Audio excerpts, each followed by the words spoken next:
ओम नमो धर्माय महते नमो कृष्णाय वेधसि ब्राह्मणेभ्यो नमस्कृत्य धर्मं वक्ष्ये सनातनम नारायणं नमस्कृत्यं नरं चैव नरोत्तमं देवीं सरस्वतीं चैव ततो जयं मुदीरयेत्।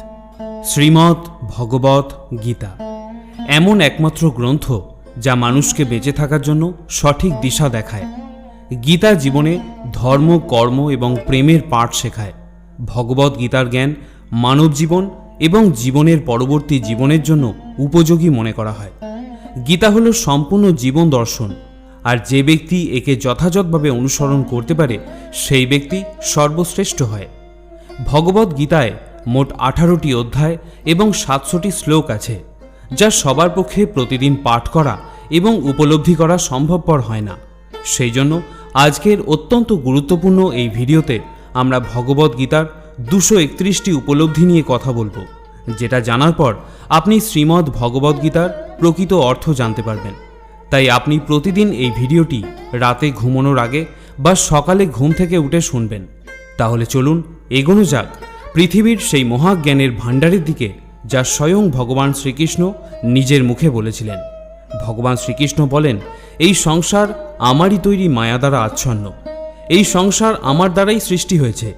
আমি এই সংসারের পালনকর্তা, আবার আমি সব কিছু বিনাশও করে থাকি। আমি অতীত, বর্তমান এবং ভবিষ্যতের সকল প্রাণীকেই জানি, কিন্তু বাস্তবে আমাকে কেউই জানতে পারে না।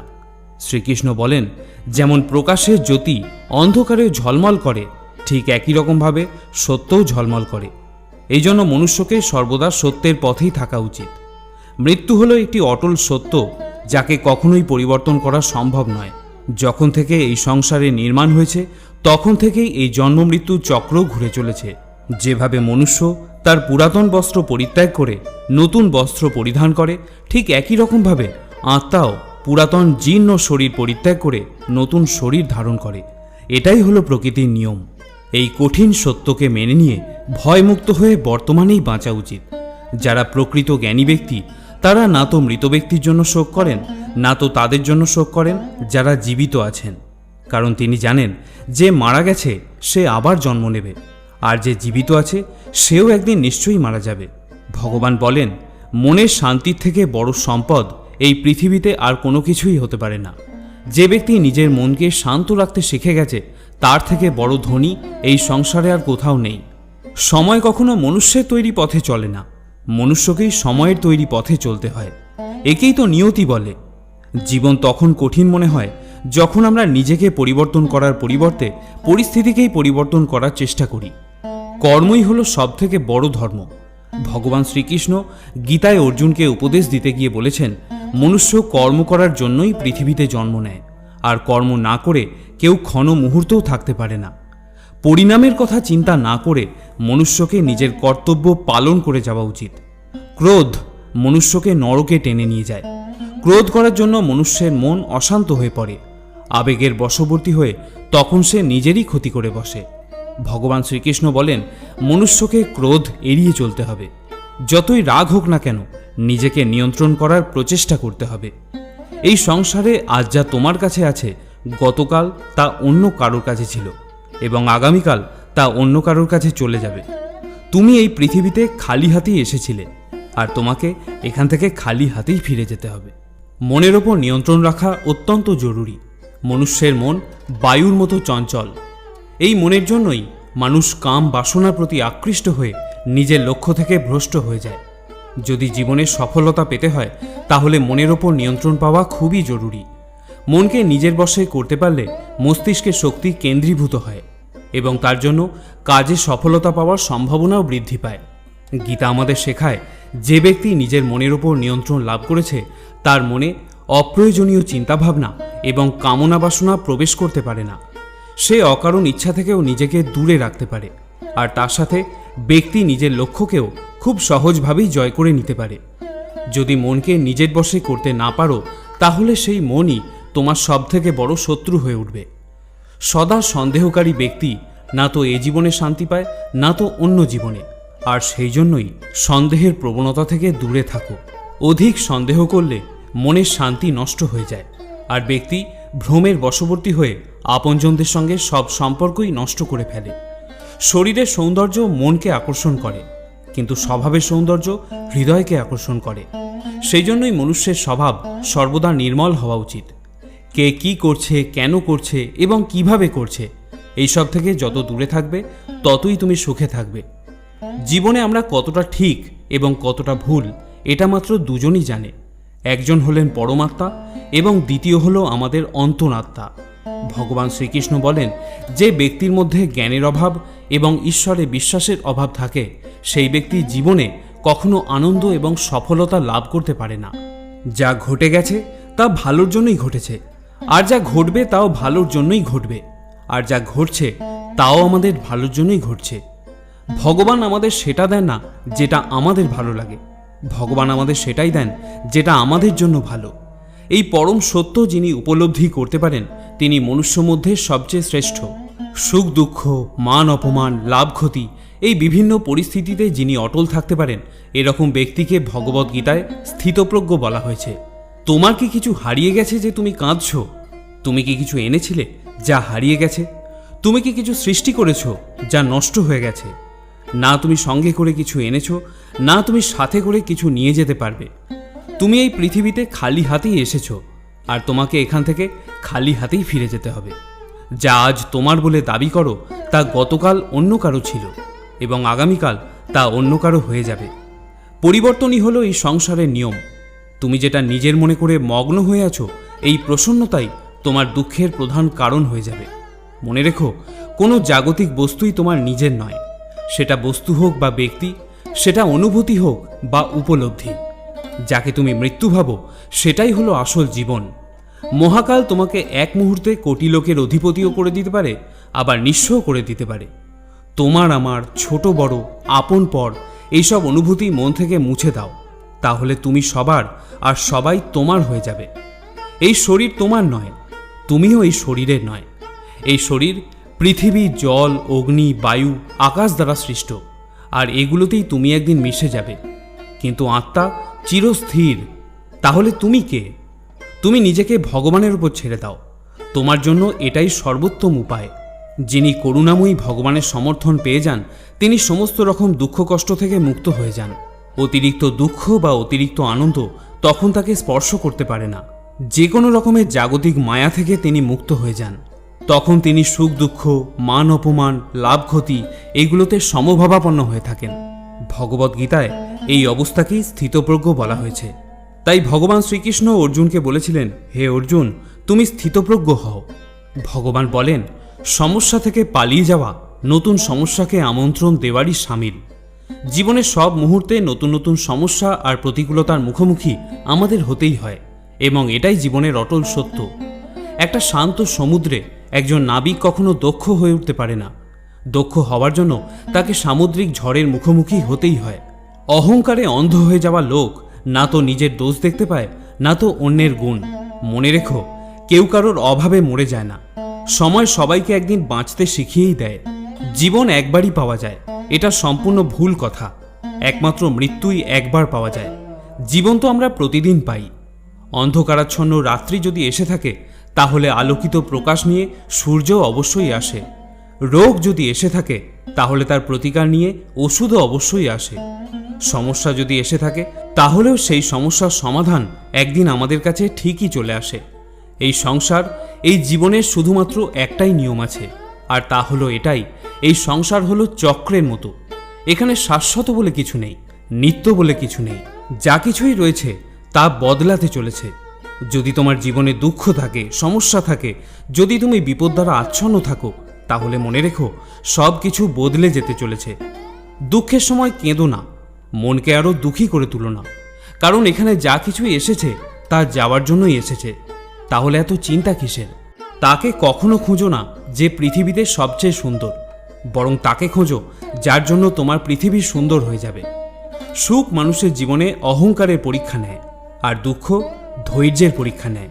যদি কেউ তোমাকে নিচে নামানোর চেষ্টা করে তাহলে বুঝে নিও তুমি আগে থেকেই তার থেকে ওপরে আছো। মনে রেখো, যাই হয়ে যাক না কেন, নিজের প্রতিভার অহংকার কখনো করো না। পাথর যখন জলে পড়ে যায় তখন সেটা নিজের ওজনের কারণেই জলে ডুবে যায়। অনেকেই মনে করে যে সংসারের কাজকর্ম ত্যাগ করাই হলো সন্ন্যাস। কাজকে তারা বন্ধন বা দুঃখের কারণ বলে মনে করে, তাই সকল রকম কাজকেই পরিত্যাজ্য মনে করে। কিন্তু তারা ভুল করে। কর্ম ত্যাগ নয়, কর্মফলের লোভকে ত্যাগ করাই হলো আসল ত্যাগ বা সন্ন্যাস। শ্রোতা বন্ধুরা, ভগবান শ্রীকৃষ্ণ আজ থেকে 5000 বছর পূর্বে মহাভারতের যুদ্ধের ময়দানে এমন এক অদ্ভুত জ্ঞান দিয়েছিলেন যা আজকের মনুষ্য জগতের লাইফস্টাইলের সঙ্গে একেবারে যথাযথ। এর রহস্য উদ্ঘাটন করতে গিয়ে বড় বড় রিসার্চাররাও অবাক হয়েছেন যে এটা কিভাবে সম্ভব হতে পারে। কত হাজার বছর আগের বলা ভগবদ গীতার বাণী পড়ে Albert Einstein, Mahatma Gandhi, Annie Besant, Sunita Williams এবং স্বামী বিবেকানন্দের মতো অনেক জ্ঞানীগুণী মানুষ তাদের জীবন বদলে ফেলেছিলেন। যদি আপনি এটা ভেবে থাকেন যে ভগবদ গীতায় এটা লেখা আছে যে ভগবানের পুজো কিভাবে করতে হয়, তাহলে আপনি ভুল। কারণ ভগবদ গীতা শুধুমাত্র একটি বই বা ধর্মগ্রন্থ নয়, এটি হলো একটি বিজ্ঞান যেখানে এক মহাজ্ঞান রয়েছে যে এই পৃথিবীতে যে জন্মগ্রহণ করছে সে তার স্বপ্নকে কিভাবে পূরণ করতে পারে, জাগতিক দুঃখ কষ্ট দূর করে কিভাবে আনন্দ লাভ করবে এবং সর্বোপরি মৃত্যুর পর তার কোন জীবন লাভ হবে তার কথাও বলা হয়েছে শ্রীমদ্ ভগবদ গীতায়।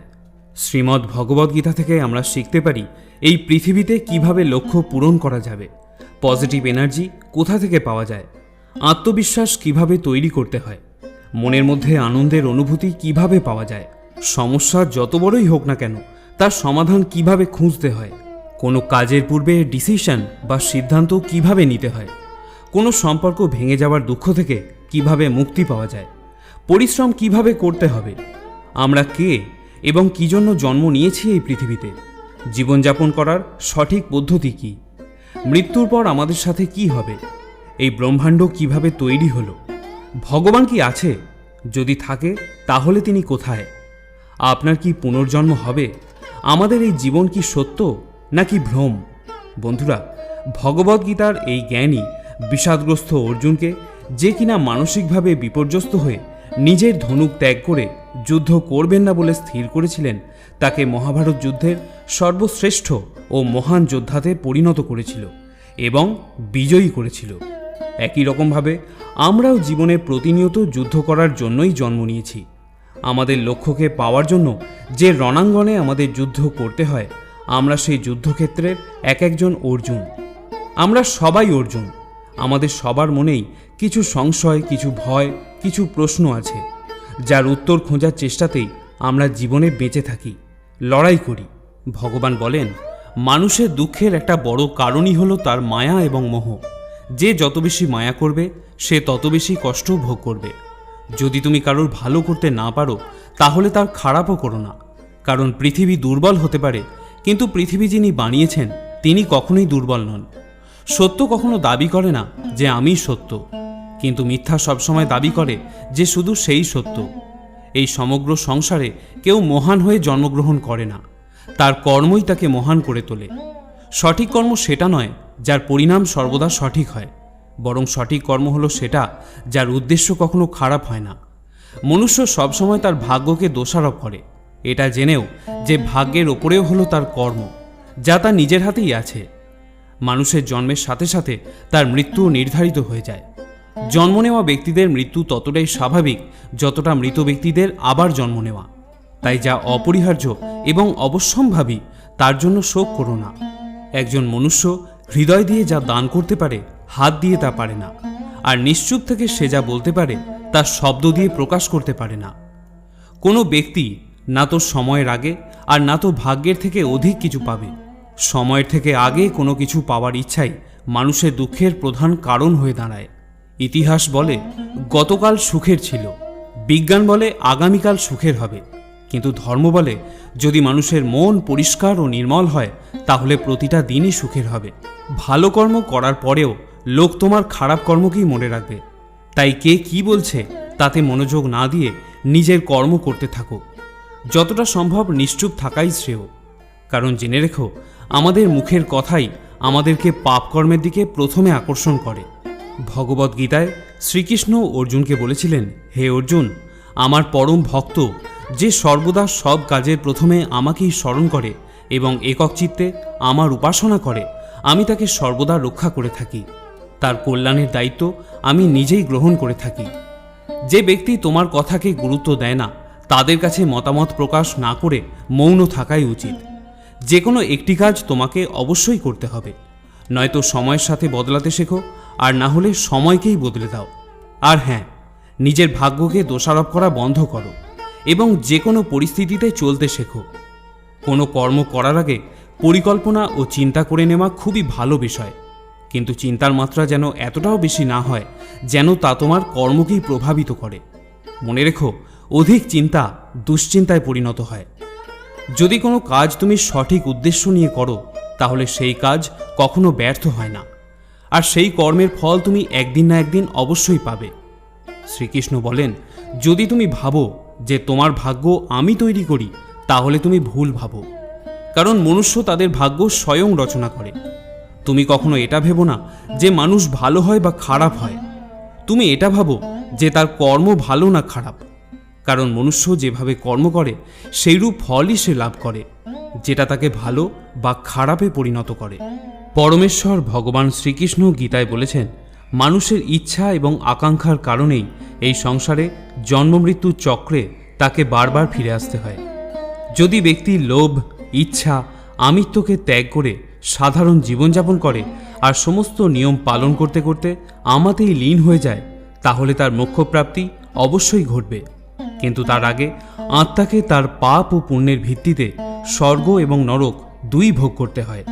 যদি কোনো আত্মা স্বর্গের প্রতি আসক্ত হয়ে পড়ে, সেখানকার বৈভব ও ঐশ্বর্য দেখে বিচলিত হয়ে পড়ে, তাহলে তাকে সেখানেই থাকতে হয়, আর সেই জন্মে তার জন্য মোক্ষের দরজা বন্ধ হয়ে যায়। পুনরায় মুক্তি পাওয়ার জন্য আত্মাকে নতুন শরীর ধারণ করে পুনরায় প্রয়াস করতে হয়। যেখানেই লোভ বা আকাঙ্ক্ষার জন্ম হয়, সেখানেই এই প্রচেষ্টা ব্যর্থ হয়ে যায়। পুনরায় জন্মগ্রহণ করে পরমাত্মাকে লাভ করার পথে সন্ধান করতে হয়। তাহলে আসুন বন্ধুরা, ভগবদ্গীতা জীবনের যেসব রহস্যকে বর্ণনা করে সেগুলিকে যথাযথভাবে বুঝে জীবন সার্থক করি। যদি আপনার ভগবদ্গীতার সারকথার এই আলোচনা ভালো লাগে, তাহলে ভিডিওটি সবার সাথে শেয়ার করুন, যাতে এই সংসারে উপস্থিত সকল আত্মা নিজের বাস্তবিকতাকে অনুধাবন করে পরমাত্মাকে লাভ করার প্রচেষ্টায় লিপ্ত হয়ে পড়ে, আর জীবন মৃত্যু চক্র থেকে মুক্ত হয়ে সর্বদাই ভগবানের কাছে থাকার আনন্দ লাভ করতে পারে। আজকের মতো এ পর্যন্তই। সকলে ভালো থাকুন, সুস্থ থাকুন। পরম করুণাময় ঈশ্বর আপনার মঙ্গল করুন।